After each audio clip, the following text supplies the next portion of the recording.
Okay. When ngarang class hobudo net su kitang nungagidre. Ado tawdi mayam video da mug yam gane khali ko video recording YouTube tagi. Koi mamang gi previous ki class ta koi jengai se stock market se karino duga share market ke stock market ki difference koi khangre ko. I repeat kitang tawjaram ge. Stock market and the share market ki difference se kaina share market sidana akoina share khaktang buy and sell tawbo yai ko. The stock market haragadi shares su buy sell tawbo yai adugo sigi stock market ki manungda derivative segment haina ko futures and option ga haiba adugo kharam su yausilaiba ko ado koi stock market sida koina buyer natraga seller oina ko koi entry lawraga entry sangaga koi share sing se natraga na khogi kanogi option gi natraga futures ki ko futures ta koi trade tawbo yai hai ko ado hariba trade tawbo sida koina kanosi tawgada ise kaino kanda trade tawbo sida koi buyer oina entry lawragadi ko buyer oina entry lawragadi buy hana share se koi buy hana tawga kona sell tawbo ni ko aduga seller oina entry lawragana ko sell hana tawraga aduga kona buy tawba sumojile ngale tawrake class tawri ko sumaina aduga koi sebi karino khangre security exchange board of india hariba sigi sebi se koi indian government gi body mani haigare natra hariba body sina mana india gi stock exchange ani national stock exchange aduga bombay stock exchange ani si kona regulate tawraga thamme ka adu hariba sigi sebi hariba koi regulator body se sisina stock market ke het mari leina stock exchange ke mari leina ba khuding mak se loina mak mana ko adi control tawraga loin thamme ba ko ya ko ma'am adu ngasa gi NSC da natraga BSC da company ma register tawge hariga su ko adu gi register tawbagi rule and regulation ko magi term and condition mayam do sebi ne loina semaga thamme ba ko adu hariba sida koina register tawge or sida ina register tawbagi kanaba se karigino harigadi number 1 ina sida register tawge haiba matamda aigi company ma XYZ company ma ngasi start tawraga ngasi ai company ma start tawraga hayeng heta ina chalaga NLC da natraga BSC da register tawba yade ko okay this is number 1 ne adugo number 2 da aina ai company se sahi ani humari manga tuk taret ko run tawraba matungda ai company se stock exchange register tawjage haragadi sebi gi hariba term and condition rule and regulation lairiba mayam criteria sebi gi criteria mayam da loina fulfill tawba da ka oiba adu loina fulfill tawraba matungda ai sida NSC da natraga BSC da natraga ani makta ko register tawba yani ba ko adu ina sida kaidobagi register tawduino haiba NSC da natraga BSC da aina kaidobagi register tawduino haragadi ko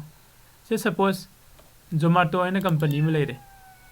Zomato company sina ko koi hariba national stock exchange natraga bombay stock exchange da kaidobagi register tawduino magi kanaba se karino haragadi sida register tawba matungda company sigi magi share sing se koi share market ta ko natraga koi stock market sida ko sell tawbo yabagi hadi listing tawbo yabagi khudong sabe se phangeba ko ado aigi company si ko masagi stock market na natraga share market listing tawroga ingom da kari kana phangdino haiba ko si questions na mulai sina suppose Zomato hairasi Zomato hariba company se masi India gi manunga sum run tawrumbadagi abroad ta masi expand tawningi en khalasi ko abroad ta mane expand tawge khalak matam sida fund me ama daka hoi fund se lupa lakh amani natra in terms of crore dani ko hariba in terms of crore da mana daka oide iba paisa sidi ko fund sidi ko gi bank dagi loan lawruga su corner roi da paisa ne ba eko aduna hariba paisa je khoi kadai dagi phangani hai kanda India da sida khoi gi India khatana te country khuding makta ni ko option am lai kari option no haragadi asai khoi gi stock exchange sing se sida I company se register tawsilaga aduga stock market ta ai company gi share se ko sell tawthokpa hadi listing tawbu ko adoragadi ꯑꯩꯉꯣꯟꯗ ꯐꯪꯒꯅꯤ ꯀꯩꯅꯣꯁꯦ ꯉꯁꯥꯏ ꯐꯟꯁꯦ ꯐꯪꯗꯣꯏꯅꯦꯕ ꯐꯟꯁꯦ ꯀꯃꯥꯏꯅ ꯐꯪꯗꯣꯏꯅꯣ ꯑꯩ ꯀꯝꯄꯅꯤꯒꯤ ꯁꯤꯌꯔꯁꯦ ꯑꯩꯅ ꯁꯦꯜ ꯇꯧꯔꯅꯤ ꯑꯗꯨꯒ ꯄꯕ꯭ꯂꯤꯛꯅ ꯁꯤꯌꯔꯁꯦ ꯂꯩꯒꯔꯅꯤ ꯄꯥꯏꯒꯔꯅꯤ ꯀꯣ ꯑꯗꯨꯒ ꯄꯕ꯭ꯂꯤꯛꯅ ꯂꯩꯔꯕꯅꯤꯅ ꯄꯕ꯭ꯂꯤꯛꯀꯤ ꯄꯩꯁꯥꯗꯣ ꯑꯩꯉꯣꯟꯗ ꯄꯤꯔꯛꯑꯅꯤ ꯀꯣ ꯑꯗꯨ ꯀꯝꯄꯅꯤꯒꯤ ꯁꯤꯌꯔꯁ ꯃꯆꯥ ꯃꯆꯥ ꯃꯌꯥꯝꯗꯨꯅ ꯄꯕ꯭ꯂꯤꯛꯅ ꯄꯥꯏꯍꯧꯔꯅꯤ ꯀꯣ ꯁꯨꯃꯥꯏꯅ ꯇꯧꯔꯒ ꯉꯁꯥꯏꯒꯤ ꯀꯝꯄꯅꯤꯁꯤꯡꯁꯤꯅ ꯃꯥꯒꯤ ꯐꯟꯁꯦ ꯑꯩꯈꯣꯏꯒꯤ ꯁ꯭ꯇꯣꯛ ꯃꯥꯔꯀꯦꯠꯇꯒꯤ ꯀꯂꯦꯛ ꯇꯧꯕ ꯌꯥꯕꯒꯤ ꯈꯨꯗꯣꯡꯆꯥꯕꯁꯦ ꯂꯩꯀꯣ ꯑꯗꯨꯒ ꯑꯇꯣꯞꯄ ꯑꯃꯅ ꯉꯁꯥꯏꯒꯤ ꯑꯩꯈꯣꯏꯅ ꯀꯝꯄꯅꯤ ꯑꯃꯒꯤ ꯍꯦꯛꯇ ꯁꯤꯌꯔꯁꯦ ꯀꯩꯗꯧꯕꯒꯤ ꯂꯩꯗꯣꯏꯅꯣ ꯀꯣ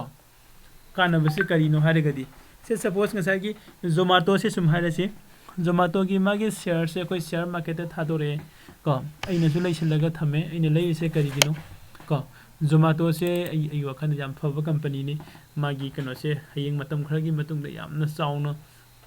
ꯌꯥꯝ ꯆꯥꯎꯕ ꯀꯝꯄꯅꯤ ꯑꯃ ꯑꯣꯏꯗꯣꯔꯤ ꯌꯥꯝꯅ ꯃꯥꯒꯤ ꯒ꯭ꯔꯣꯠꯁꯦ ꯌꯥꯝ ꯐꯖꯗꯧ ꯃꯥꯜꯂꯦ ꯀꯥꯏꯅ ꯈꯜꯂꯦꯕ ꯑꯗꯨꯃꯥꯏꯅ ꯇꯧꯔꯒ ꯑꯩꯅ ꯖꯣꯃꯥꯇꯣꯒꯤ ꯁꯤꯌꯔꯁꯦ ꯂꯨꯄꯥ ꯀꯣ 20ꯗ ꯂꯩꯁꯤꯜꯂꯦ ꯈꯜꯂꯁꯤ 20 ꯔꯨꯄꯤꯁꯇ ꯂꯩꯍꯧꯕꯁꯦ ꯆꯍꯤ ꯈꯔꯒꯤ ꯃꯇꯨꯡꯗ 30 ꯌꯧꯔꯦ ꯈꯜꯂꯣ 40 ꯌꯧꯔꯦ ꯈꯜꯂꯣ 90 ꯌꯧꯔꯦ ꯈꯜꯂꯣ ꯀꯣ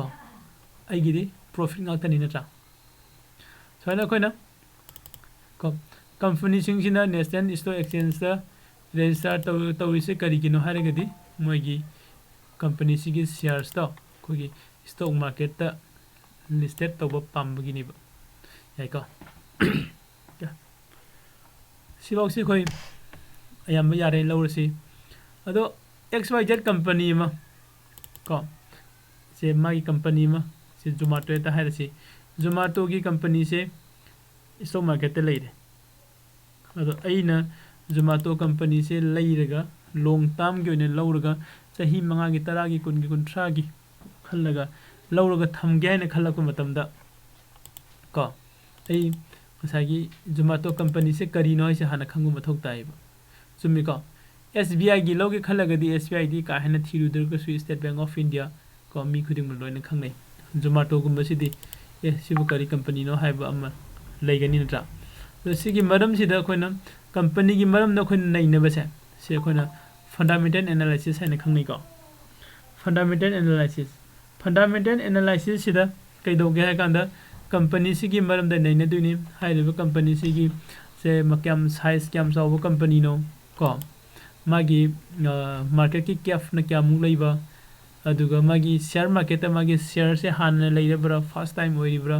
ꯍꯥꯟꯅꯅ ꯂꯩꯔꯕ ꯑꯣꯏꯔꯒꯗꯤ ꯃꯥꯒꯤ ꯄ꯭ꯔꯥꯏꯁꯇꯣ ꯉꯔꯥꯡ ꯀꯃꯥꯏꯅ ꯇꯧꯈꯤꯕ ꯕꯤꯐꯣꯔ 1 days ꯍꯥꯏꯗꯤ ꯋꯤꯗꯤꯟ ꯊ꯭ꯔꯨ 1 month ꯀꯃꯥꯏꯅ ꯇꯧꯔꯤꯕ ꯀꯣ 1 yearꯗ ꯃꯥꯒꯤ ꯄ꯭ꯔꯥꯏꯁꯁꯦ ꯍꯥꯏꯒꯠꯂꯤꯕ꯭ꯔꯥ ꯍꯥꯏꯊꯈꯤꯕ꯭ꯔꯥ ꯅꯠꯇ꯭ꯔꯥ 5 yearsꯇ ꯀꯃꯥꯏꯅ ꯇꯧꯔꯤꯒꯦ ꯀꯥꯏꯅ ꯁꯨꯃꯥꯏꯅ ꯅꯩꯅꯕ ꯃꯌꯥꯝ ꯑꯃ ꯗꯔꯀꯥꯔ ꯑꯣꯏꯔꯤꯕ ꯀꯣ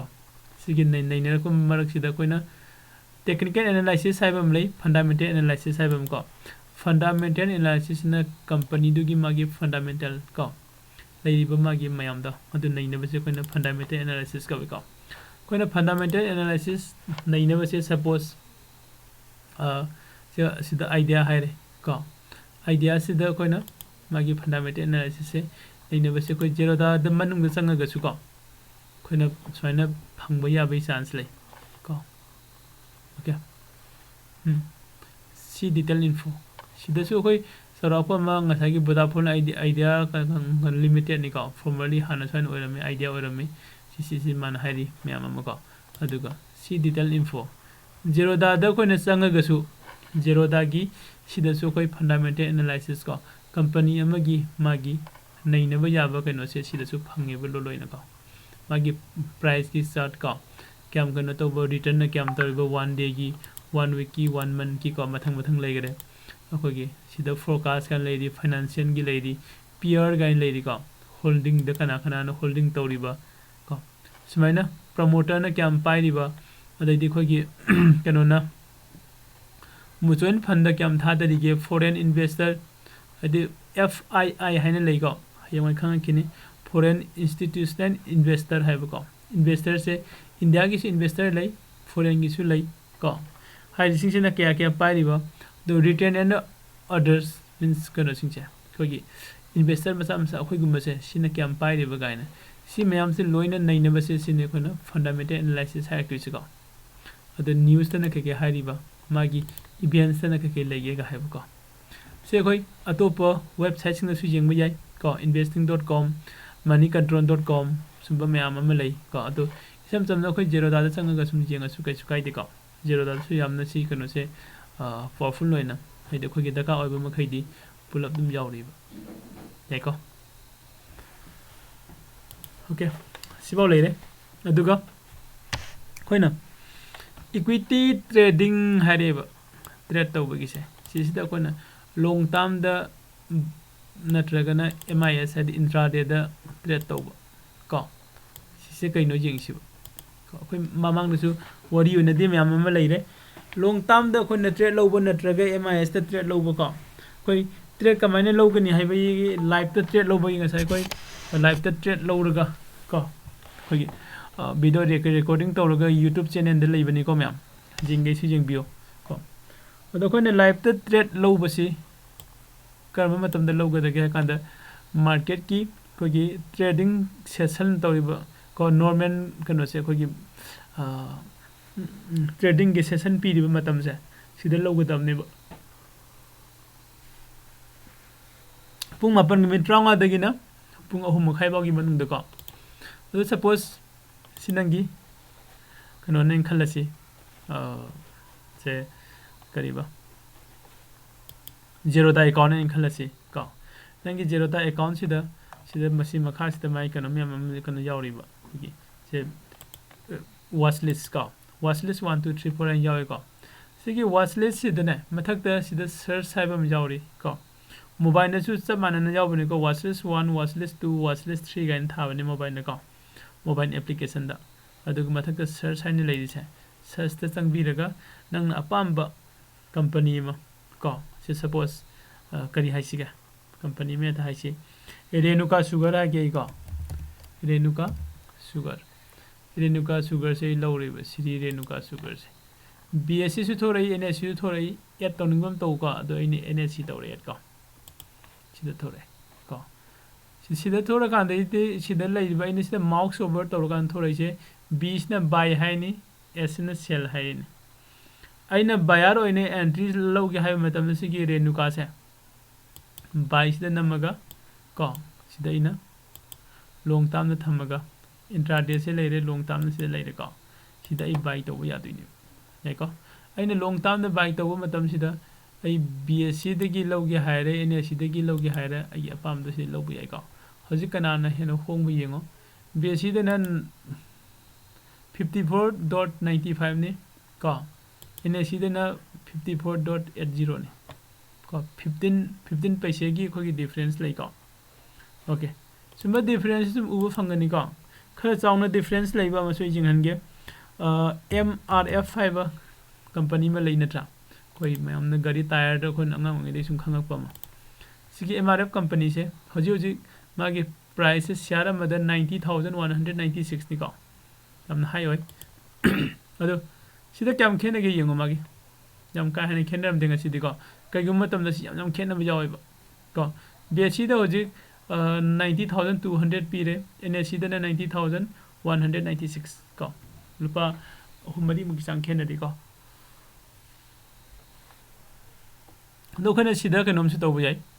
से सपोज आइन NSC द गि लैरगा BSC द जोलुबा याबै खुदोंग चाब सु लै को सिना कितंग तोंगान गरे को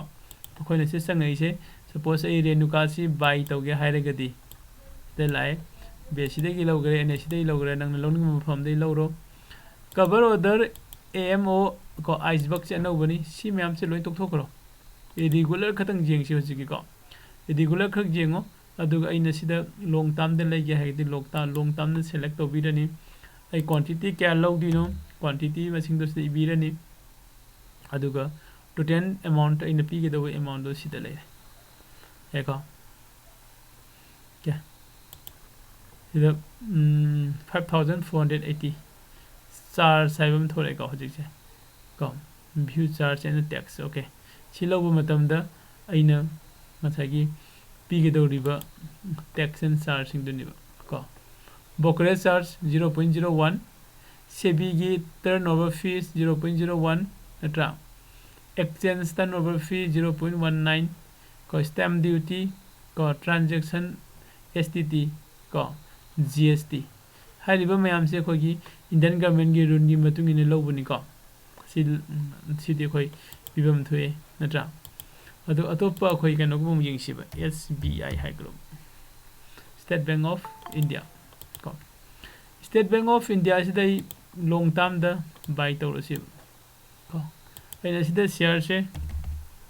1000 शेयर लगे खलसि को 1 शेयर कनो से इन लोब मतम दा मागी पुल अप अमाउंट से लेरे को कैलकुलेट तौरगा सिदम पीगनी मखादा को त्रगा 100 शेयर हायो हजि हजि लेरिबा मागी प्राइस ना 591 नेबा 591 रुपीस ने पर शेयर दा को अदो क्वांटिटी से इन 100 शेयर लोगे हारेगदि मार्जिन रिक्वायर एंड सिते लाइसे 59154 अदुगा मागी चार्जेस का यंगो असिदा मैम लौरगसु ब्रोकर चार्ज 0.01 सम लैब को सेबी गी दुई कदाइदना जाम खलाइसे ट्रांजैक्शन टैक्स का STT हाइबम जाइसे सिदा जाम खलकबा अदुगा स्टैम्प ड्यूटी का को सुमाइना अदुगा सिदा खोने यंगबा जाइसे कैनो अतोपमा अइना लॉन्ग टर्म द लौरगदि को अइना SBI से long term the लैरगा थमे Khalse अदुदी SBI की शेयर से अइना लौरगा थमेबा लॉन्ग टर्म द लौरगा थमेबा SBI की शेयर से अइगेनेबा ओनरशिप अइ ओइरबनेबा अइना लौ इंखोन लैरगा थमबदुगा समानै को अइना जोन दरिबा मखैगी अइना थादोक्तरिबा मखै अइगी ओइरगा लैदुइनेबा तो कदाइदा लैगनी अइगे सिगी होल्डिंग मनुंग से जावरो लैनेबा सिदा ऐको सिदा लैगनी एनी टाइम अइना सेल तौनिंगो मतमदा मार्केट रिवार्ड अइ सेल तौथोखिबा यानेबा को लौ इंखोन लैरगा थंबा सिगी डिफरेंस अदुगा एडवांटेज डिसएडवांटेज का पलमगे को अइना लौ लैरगा थंबा सिदा अइना जोनिंगो मतमदा जोनो फंगदे को लैबिनबा मी मुक थीगनी अदैदी अदुम खर लै नत्रा अइना सिगी SBI शेयर से मैम लैसिलगा थंबोरगदी एनी टाइम दा जोनबा यादुइनेबा सिदा संगसिलनी अदुगा अइ सि सेल तौरगे हाइ कांदा ngasai सिदा लागा एग्जिट आइना यावगनी अदु एग्जिट थादोखगा लोरेबा दु को अदा अतोपम ना इंगोम दा लिसिंग मंगा तरु लिसिंग तरा कुन मुक लैरेबा अइ लौ इंखोन लैबा यागदरा यारोय को लाख अमा लैरे खलो अदु बौदा अइना पांबा लौ नत्र इंखोन दि फंगोयबा को अदु लाख अमा नत्रगा लिसिंग कुन गुठा जंखै दो अइगी सिदा स्टॉक मार्केट दा संगागदी अइनी एनी कंपनी मदा इन्वेस्ट तौबा याबे खुदोंग साबदो फंगेबा तो से इवेंट खोगी पेरेंट्स न खोइदा को अंगांग ओइ ओइदु नो गनो ओइबा खोइ कॉलेज की स्टूडेंट्स सिंग द स्कूल गे को सिदा खोगी पेरेंट्स न कैदोबा खोगी पॉकेट मनी दुम पीरिबा पॉकेट मनी से सिदागी खर खर दंग खाइदोगा सुम सिदा लैसिलगा थंबदने याम कानबा कनो तो फंगेबा को सिगी रेनुका से नोइ थाजरोय नसिदगी चही एनी गी मनुंग द लुपा मापन मखाइ पिरमबनेबा 950 पैसे खक पिरमे को रुपीस कनो से अदुगा अइन लैबा मतमदा लुपा 13 द लैहौवे शेयर सामख को शेयर सामख लुपा 13 द लैरे थंबदो चही एनी गी मतुंग द माइ लाइबा प्राइस यंगो 55 नेबा को अदुदी 400% की सांग द प्रॉफिट निबा पीरिस हजि सिक्स हेको सोना कोना अंगोम द पैसा यामने लैते आई इन्वेस्ट तौनिंगे लैते अदु केम लैते को लुपा पीबा कनो सु लै से सपोज आइडिया की ममन सु खंगिदुनी हजे कोनी जेंगै दो अदु कोते नते को खोगी अहोंग बा ममन द खोगी मयाम हम सु फंगे को अदु लैसिल लगा थंबदा काना दबा केम लैते को सिमा अदु ngasa कोने सिदा बाय तौबा चंगो मतमदा अमना लॉन्ग टर्म द लौरगदी आइगी ने हारे ओनरशिप फंगे हारे इंट्राडे हिसने कैनो इंट्राडे हाइसे कैनो गंदा इंट्राडे हमने डे ट्रेडिंग नेबा को सिदा इन ट्रेड लौबसे सिदा आई ओनरशिप फंगदे को ngasi ine loriba trade se ngasi khaktangi नेबा इन थंबा यारिसि अदुसु होरेन मार्केट रवर मार्केट लोइद्रिंगी ममंगदा आइना एग्जिट तौबा मथौ ताइ कैगुमा इन एग्जिट तहौद्रगदी ब्रोकर गी रोबोट न लागे एग्जिट तौथोपिगिनिबा याको अदु सि खोइना margin intraday square off 5 intraday सिना डे ट्रेडिंग नि स्क्वायर ऑफ 5 सिना ngसागी नंगी सिदा मान पी से केनो गदि हारिबा सिदा नंगना इंट्राडे द लौबा कनो से एमआईएस द लौबा ट्रेड से मार्केट अवर 330 द मार्केट लोइदुनी अदुगी ममांग दे नंगना ट्रेड से एग्जिट द होद्रबको मोगी रोबोट लागा ऑटो एग्जिट तौथोखिनी को नंबर 1 द सिद मार्जिन हम यावरिबा मार्जिन का मार्जिन इंट्राडे मार्जिन से कोई सिदे ले हम उरे का मार्जिन सी मार्जिन से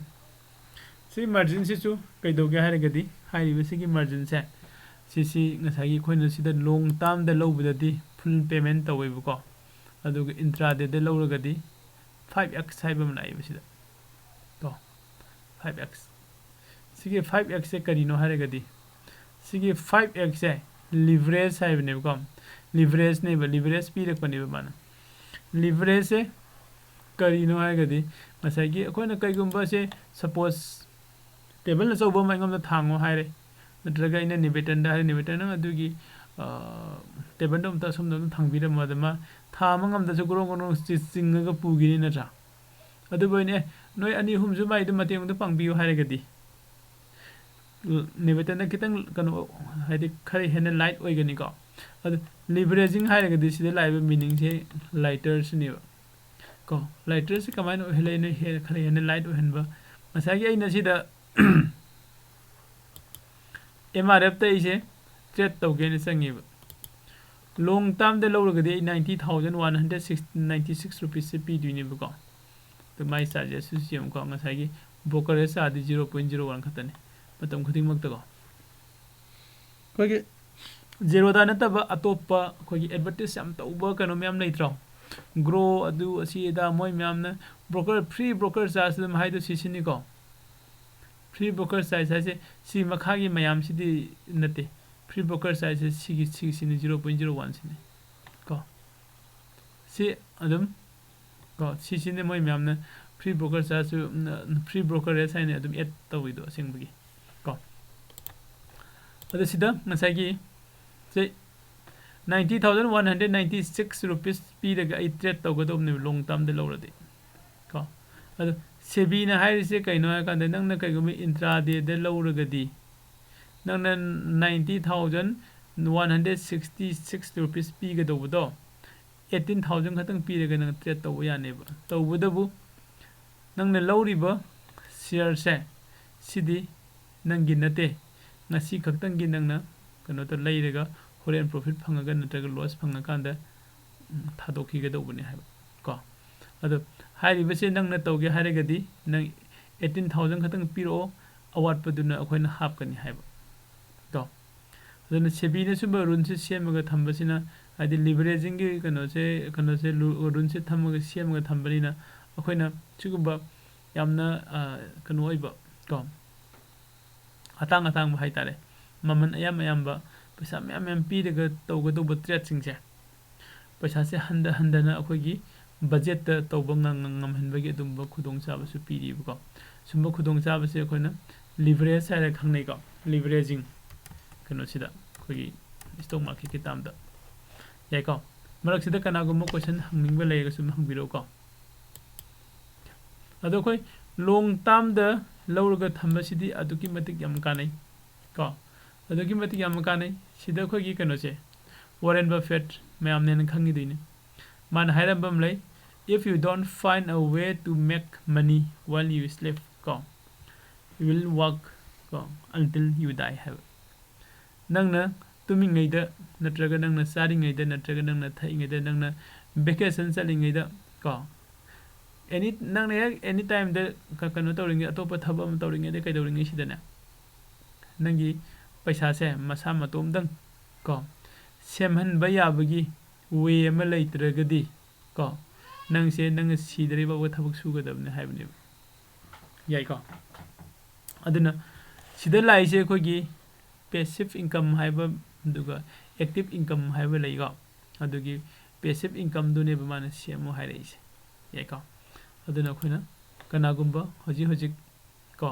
isagi profession lai jaba di doctor oibe engineer oiba any ojesan ko site koi passive income se semba mathau tai ko adi khoi active income sidi ai ngasi thabak suraga phangba natra ina thama kano lek ta ga to ai salary phangba natra ꯑꯩ doctor ꯑꯣꯏꯔꯦ ꯈꯜꯂꯁꯤ ꯃꯤ ꯂꯥꯌꯦꯡꯉ ꯄꯩꯁꯥ ꯐꯪꯉꯦ ꯌꯦꯡꯗꯔ ꯐꯪꯗꯔꯦ hospital ꯀꯣ ꯆꯠꯄ ꯆꯠꯇꯕ ꯁꯨꯃꯥꯏꯅ ꯃꯌꯥꯝ ꯑꯃ ꯂꯩꯔꯤꯁꯤ ꯑꯦꯛꯇꯤꯚ ꯏꯟꯀꯝ ꯉꯥꯛꯇꯅꯤ ꯄꯦꯁꯤꯚ ꯏꯟꯀꯝ ꯍꯥꯏꯔꯒꯗꯤ ꯑꯩꯈꯣꯏꯒꯤ ꯄꯩꯁꯥꯅ ꯑꯩꯒꯤ ꯄꯩꯁꯥꯁꯤ ꯀꯩꯅꯣ ꯇꯧꯍꯟꯕꯅꯦꯕ ꯄꯣꯛꯍꯟꯕꯅꯦꯕ ꯖꯦꯅꯦꯔꯦꯠ ꯇꯧꯍꯟꯕꯅꯦꯕ ꯀꯣ ꯃꯅꯤ ꯃꯦꯀꯤꯡ ꯀꯩꯅꯣ ꯃꯦꯆꯤꯟ ꯑꯃ ꯁꯦꯝꯕꯒꯤ ꯇꯥꯏꯞꯅꯦꯕꯀꯣ ꯑꯗꯨꯁꯦ ꯑꯩꯈꯣꯏ ꯗꯔꯀꯥꯔ ꯑꯣꯏꯀꯣ ꯑꯦꯅꯤ ꯁ꯭ꯇꯨꯗꯦꯟ ꯑꯣꯏꯔꯁꯨ ꯀꯩꯗꯧꯔꯁꯨ ꯑꯩꯅ ꯉꯁꯥꯏ ꯁ꯭ꯇꯨꯗꯦꯟꯅꯁꯨ ꯑꯗꯨꯝ ꯍꯥꯏꯔꯤꯁꯦ ꯀꯣꯂꯦꯖꯀꯤ ꯁ꯭ꯇꯨꯗꯦꯟꯁꯤꯡꯗ ꯑꯩꯈꯣꯏꯒꯤ ꯑꯉꯥꯡ ꯄꯦꯔꯦꯟꯁꯅ ꯄꯤꯔꯤꯕ ꯄꯣꯀꯦꯠ ꯃꯅꯤꯗꯣ ꯑꯗꯨꯗꯒꯤ ꯂꯨꯄꯥ 5ꯗꯪ 10ꯗꯪ 20ꯗꯪ 30ꯗꯪ ꯈꯥꯏꯗꯣꯛꯑꯒ ꯑꯦꯅꯤ ꯁꯤꯌꯥꯔ ꯑꯃ ꯂꯩꯁꯤꯜꯂ ꯊꯝꯕꯤꯌꯨ ꯀꯣ ꯃꯇꯝ ꯈꯔꯒꯤ ꯃꯇꯨꯡꯗ ꯌꯥꯝ ꯀꯥꯟꯅꯕ ꯂꯥꯛꯀꯅꯤ ꯀꯣ ꯀꯣꯏꯁꯟ ꯂꯩꯕ꯭ꯔꯣ ꯃꯌꯥꯝ ꯂꯩꯇꯦꯀꯣ ꯑꯩ ꯁꯥꯎꯟꯁꯤꯕꯨ ꯂꯥꯛꯏꯕ꯭ꯔꯣ ꯐꯖꯅ ꯑꯧ ꯍꯥꯏꯕꯤꯔꯛꯑꯣ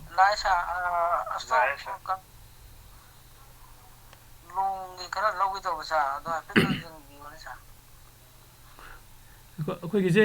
ꯕꯦꯁꯤꯛꯀꯤ ꯀ꯭ꯂꯥꯁꯅꯦꯕꯀꯣ ꯍꯧꯔꯛꯄꯗ ꯉꯥꯏꯔꯤꯕꯀꯣ ꯁꯤꯁꯤꯗ ꯂꯣꯟꯒꯤ ꯂꯧꯕꯒꯤ ꯌꯦꯡꯕꯁꯦ ꯑꯩꯈꯣꯏ ꯇꯦꯛꯅꯤꯀꯦꯜ ꯑꯦꯅꯥꯂꯥꯏꯁꯤꯁ ꯇꯧꯔꯛꯇꯣꯏꯅꯦꯕ ꯑꯗꯣ ꯉꯁꯤ ꯀ꯭ꯂꯥꯁ 2 ꯁꯨꯕꯅꯦꯕꯀꯣ ꯁꯤꯗ ꯇꯧꯔꯤꯁꯦ ꯑꯗꯣ ꯑꯩꯈꯣই ꯌꯦꯡꯁꯤꯕ ꯁꯤ ꯀ꯭ꯂꯥꯁꯁꯦ ꯑꯃꯨꯛꯇꯪ ꯑꯩ ꯀꯩꯅꯣꯁꯦ ꯂꯣꯏꯁꯤꯟꯒꯦꯀꯣ ꯇ꯭ꯔꯦꯗ ꯇꯧꯕ ꯃꯇꯝꯁꯤꯗ ꯀꯣ ꯑꯩꯈꯣꯏꯒꯤ ꯇꯥꯏꯞ ꯑꯣꯐ ꯇ꯭ꯔꯦꯗꯤꯡ ꯅꯠꯇ꯭ꯔꯒ ꯇꯥꯏꯞ ꯑꯣꯐ ꯇ꯭ꯔꯦꯗꯔꯁ ꯍꯥꯏꯅ ꯂꯩꯀꯣ ꯇꯥꯏꯞ ꯑꯣꯐ ꯇ꯭ꯔꯦꯗꯤꯡ ꯀꯣ ꯀꯅꯥꯒꯨꯝꯕꯅ ꯀꯣꯏꯁꯟꯁꯦ ꯍꯪꯉꯦ ꯑꯣꯖꯥ ꯑꯩꯗꯤ ꯄꯨꯂꯤꯁ ꯑꯣꯏꯕꯅꯦ ꯑꯩ ꯗꯣꯛꯇꯔꯅꯤ ꯑꯩ ꯏꯟꯖꯤꯅꯤꯌꯥꯔꯅꯤ ꯅꯠꯇ꯭ꯔꯒ ꯑꯩꯗꯤ ꯁ꯭ꯀꯨꯜꯒꯤ ꯑꯣꯖꯥ ꯑꯣꯏ ꯄ꯭ꯔꯥꯏꯚꯦꯠ ꯁ꯭ꯀꯨꯜꯒꯤ ꯑꯣꯖꯥꯅꯤ ꯀꯣ ꯌꯥꯝꯅ ꯋꯥꯏ ꯃꯇꯝꯁꯨ ꯐꯪꯗꯦ ꯀꯣ ꯅꯠꯇ꯭ꯔꯒꯅ ꯑꯩ ꯒꯚꯔꯟꯃꯦꯟ ꯁꯤ ꯇꯧꯕꯅꯤ ꯁꯤꯅꯤ ꯑꯩ ꯑꯣꯐꯤꯁꯇ ꯐꯝꯃꯤꯉꯩꯗ ꯇ꯭ꯔꯦꯗ ꯇꯧꯕ ꯃꯇꯝ ꯐꯪꯗꯦ ꯀꯣ ꯑꯗꯣ ꯇ꯭ꯔꯦꯗꯁꯦ ꯑꯩꯁꯦ ꯇ꯭ꯔꯦꯗꯁꯦ ꯇꯧꯕ ꯌꯥꯕ꯭ꯔꯥ ꯍꯥꯏꯕ ꯇ꯭ꯔꯦꯗ ꯇꯧꯕ ꯌꯥꯏꯀꯣ ꯇ꯭ꯔꯦꯗ ꯇꯧꯕ ꯌꯥꯏ ꯃꯥꯅ ꯇꯧꯒꯗꯧꯕ ꯇ꯭ꯔꯦꯗꯁꯦ ꯀꯔꯝꯕ ꯃꯈꯜꯒꯤ ꯇ꯭ꯔꯦꯗꯅꯣ ꯍꯥꯏꯔꯒꯗꯤ ꯑꯩꯈꯣꯏꯒꯤ ꯁ꯭ꯋꯤꯡ ꯇ꯭ꯔꯦꯗ ꯍꯥꯏꯕ ꯑꯃ ꯂꯩꯔꯤꯀꯣ ꯁ꯭ꯋꯤꯡ ꯇ꯭ꯔꯦꯗ ꯀꯣ ꯅꯝꯕꯔ 1 ꯅꯝꯕꯔ 2ꯗꯅ ꯂꯣꯡ ꯇꯥꯔꯝ ꯀꯣ ꯂꯣꯡ ꯇꯥꯔꯝꯗ ꯂꯧꯔꯒ ꯏꯟꯚꯦꯁ ꯇꯧꯔꯒ ꯊꯝꯕ ꯌꯥꯏ ꯉꯁꯥꯏꯒꯤ ꯁꯤ ꯀꯩꯅꯣꯁꯦ ꯍꯥꯏꯗꯤ ꯅꯪꯒꯤ ꯇꯧꯔꯤꯕ ꯅꯪꯒꯤ ꯄ꯭ꯔꯣꯐꯦꯁꯟꯗꯣ ꯑꯗꯨꯝ ꯇꯧꯔꯒ ꯂꯩꯌꯣ ꯑꯗꯨꯗꯒꯤ ꯄꯩꯁా ꯑꯗꯨꯝ ꯇꯥꯜꯂꯣ ꯑꯗꯨꯒ ꯄꯦꯁꯤꯚ ꯏꯟꯀꯝ ꯁꯦꯝꯃꯣ ꯍꯥꯏꯕꯅꯦꯕ ꯀꯣ ꯍꯥꯏꯗꯤ ꯅꯪꯒꯤ ꯄ꯭ꯔꯣꯐꯦꯁꯟꯗꯒꯤ ꯇꯥꯜꯂꯛꯏꯕ ꯄꯩꯁꯥꯁꯤꯡꯗꯣ ꯑꯗꯨꯗꯒꯤ ꯏꯃꯨꯡ ꯃꯅꯨꯡꯒꯤ ꯁꯤꯖꯤꯟꯅꯔꯒ ꯅꯪꯒꯤ ꯄꯩꯁꯥ ꯈꯔ ꯅꯪꯅ ꯁꯦꯚꯤꯡ ꯇꯧꯕ ꯉꯝꯕ ꯁꯦꯚꯤꯡ ꯇꯧꯔꯒꯦꯅ ꯈꯟꯕ ꯑꯦꯃꯥꯎꯟꯠꯁꯤꯡꯗꯣ ꯑꯗꯨꯗꯒꯤ ꯄꯩꯁꯥꯈꯔ ꯀꯣ ꯂꯣꯡ ꯇꯥꯔꯝꯗ ꯂꯩꯔꯒ ꯊꯝꯕ ꯌꯥꯏꯕ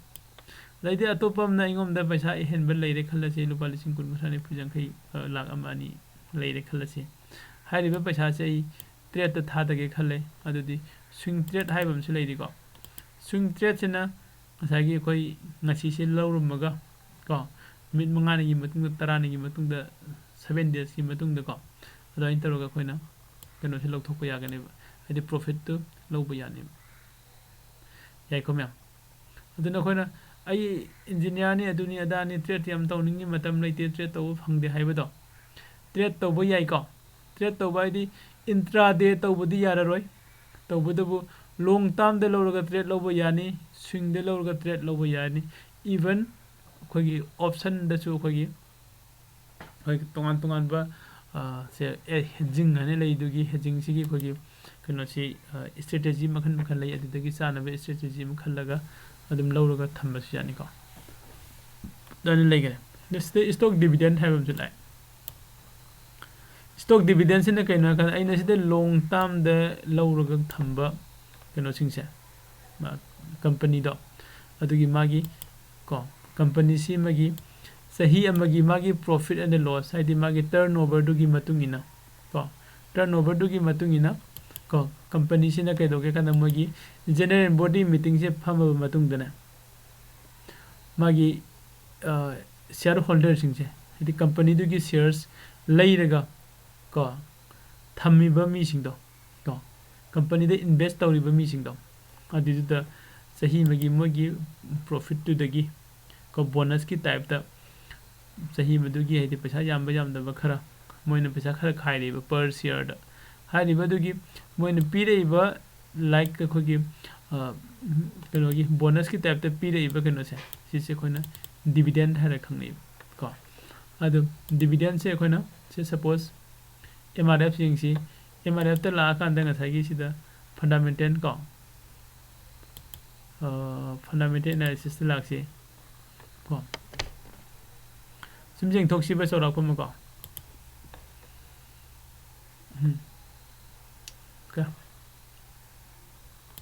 ꯁꯤ detailed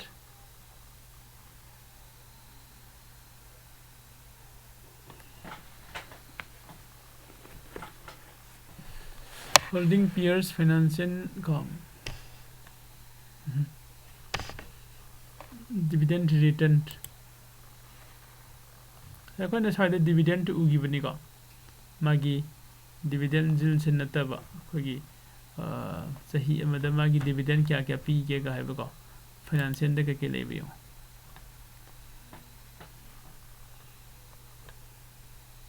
ꯁꯤꯗꯁꯨ ꯃꯥꯏ ꯏꯟꯀꯝ ꯂꯩꯔꯤ ꯐꯥꯏꯅꯥꯟꯁꯤꯌꯦꯜ ꯕꯦꯂꯦꯟꯁ ꯁꯤꯠ ꯀꯥꯏꯅꯀꯣ ꯀꯦꯁ ꯐ꯭ꯂꯣ ꯁꯨꯝꯕꯁꯦ ꯑꯩꯈꯣꯏꯒꯤ ꯀꯩꯅꯣꯒꯤ ꯃꯤꯁꯤꯡꯅ ꯈꯔ ꯍꯦꯟꯅ ꯈꯪꯕꯅꯤꯀꯣ ꯂꯩꯔꯤꯕ ꯃꯌꯥꯝꯁꯦ ꯂꯣꯏꯅ ꯑꯩꯈꯣꯏꯅ ꯉꯁꯥꯏꯒꯤ ꯑꯩꯈꯣꯏꯒꯤ ꯐꯟꯗꯥꯃꯦꯟꯇꯦꯜ ꯑꯦꯅꯥꯂꯥꯏꯁꯤꯁꯀꯤ ꯅꯩꯅꯕꯗꯣ ꯀꯝꯄꯅꯤ ꯑꯞꯗꯦꯠꯁ ꯀꯣ ꯐꯥꯏꯅꯥꯟꯁꯤꯌꯦꯜ ꯏꯌꯔꯁ 2020ꯒꯤ 2021ꯒꯤ 2022ꯒꯤ ꯃꯣꯏꯒꯤ ꯔꯤꯄꯣꯔꯠꯁꯤꯗ ꯄꯨꯜꯂ ꯍꯥꯞꯄꯤ ꯀꯣ ꯃꯣꯏꯁꯦ ꯑꯩꯈꯣꯏ ꯑꯗꯨꯝ ꯌꯦꯡꯕ ꯌꯥꯏ ꯅꯠꯇ꯭ꯔꯥ ꯑꯗꯩꯗꯤ ꯑꯁꯤꯗ ꯏꯚꯦꯟꯠꯁ ꯀꯩꯅꯣ ꯍꯥꯏꯔꯤꯕ ꯀꯝꯄꯅꯤꯁꯤꯒꯤ ꯀꯔꯤ ꯀꯔꯤ ꯏꯚꯦꯟꯠꯁ ꯂꯩꯈꯤꯕ ꯀꯣ ꯁꯤ ꯑꯩꯈꯣꯏ ꯀꯣ ꯌꯦꯡꯕ ꯌꯥꯏ ꯑꯗꯨꯝ ꯁꯤꯗ ꯀꯦꯁ ꯗꯤꯕꯤꯗꯦꯟ ꯍꯥꯏꯕ ꯑꯃ ꯂꯩ ꯎꯕ꯭ꯔꯣ ꯄꯥꯁ ꯗꯤꯕꯤꯗꯦꯟꯗ ꯀꯦꯁ ꯗꯤꯕꯤꯗꯦꯟꯁꯤꯗ ꯂꯨꯄꯥ 3 per share November 17 2022ꯗ ꯄꯤꯀꯣ ꯑꯗꯣ ꯑꯁꯤꯗꯅ ꯑꯃꯨꯛ July 2022ꯗꯅ ꯗꯤꯕꯤꯗꯦꯟꯁꯦ ꯂꯨꯄꯥ ꯀꯩꯅꯣ ꯄꯤꯔꯦ ꯃꯥꯅ ꯂꯨꯄꯥ 113 ꯀꯣ ꯈꯔ ꯆꯥꯎꯔꯦ ꯑꯃꯨꯛ ꯁꯨꯃꯥꯏꯅ ꯗꯤꯕꯤꯗꯦꯟꯁꯦ ꯃꯥꯅ ꯌꯥꯝꯅ ꯀꯩꯅꯣ ꯌꯥꯝ ꯄꯤꯀꯣ ꯃꯥꯒꯤꯀꯣ ꯐꯥꯏꯅꯦꯟ ꯀꯦꯁ ꯗꯤꯕꯤꯗꯦꯟ ꯑꯗꯨ ꯁꯤꯗ ꯁꯨꯃꯥꯏꯅ ꯑꯩꯈꯣꯏꯒꯤ ꯀꯝꯄꯅꯤꯅ ꯃꯥꯒꯤ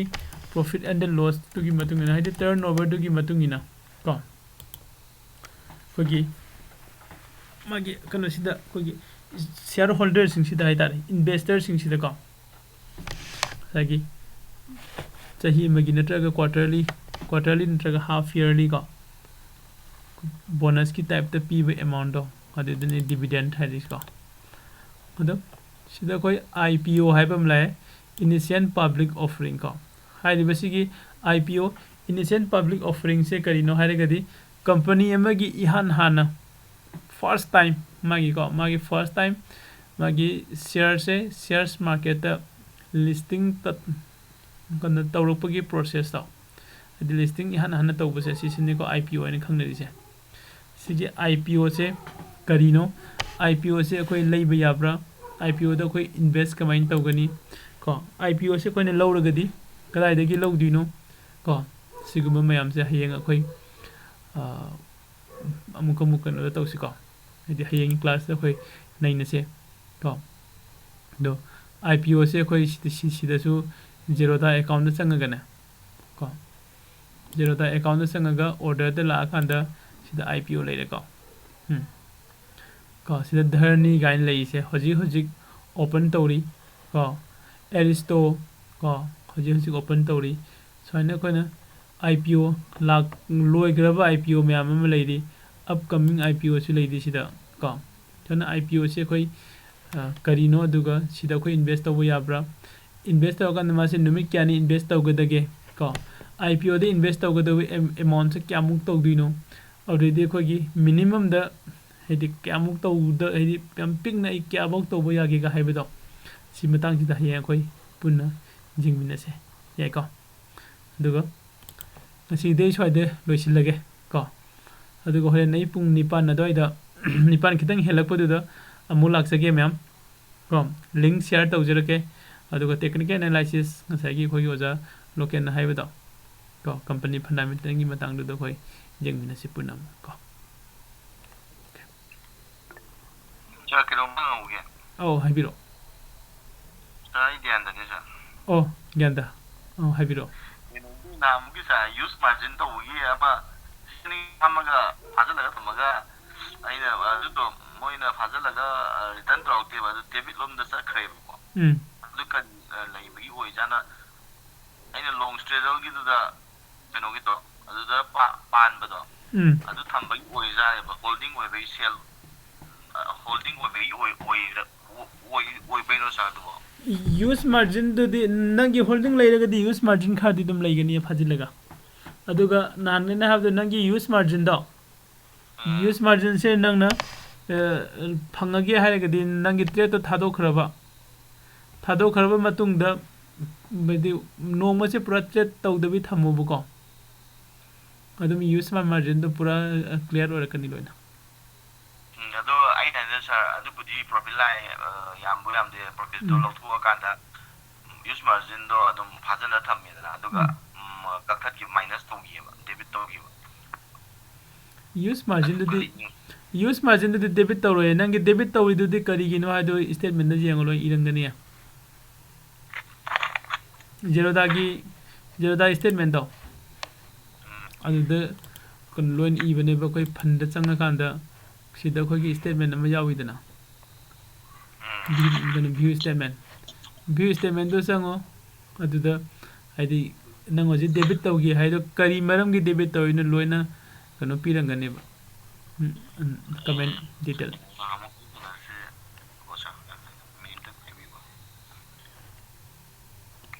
ꯑꯩꯒꯤꯁꯤꯗꯗꯤ ꯍꯧꯖꯤꯛꯁꯦ ꯀꯩꯅꯣꯁꯦ ꯂꯩꯔꯔꯣꯏ ꯍꯥꯏꯗꯤ ꯁꯤꯒꯤ ꯑꯦꯀꯥꯎꯟꯁꯦ ꯑꯩꯅ ꯇ꯭ꯔꯦꯗ ꯇꯧꯔꯨꯗꯕ ꯌꯥꯝ ꯀꯨꯏꯔꯦꯕꯀꯣ net obligation for equity and future option adumana left and more adumana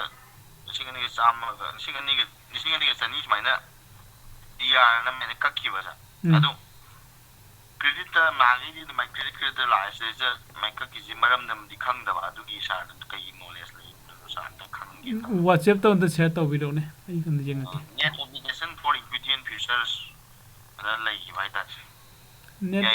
net obligation hairagadi nangi trade to nangna loisindabida moinaga loisingibro expiry oirakanda loisinlahudaba sumga leigiba numa yawgibraba yawgide ko ai sigi recording sing loisinge ko oh yeah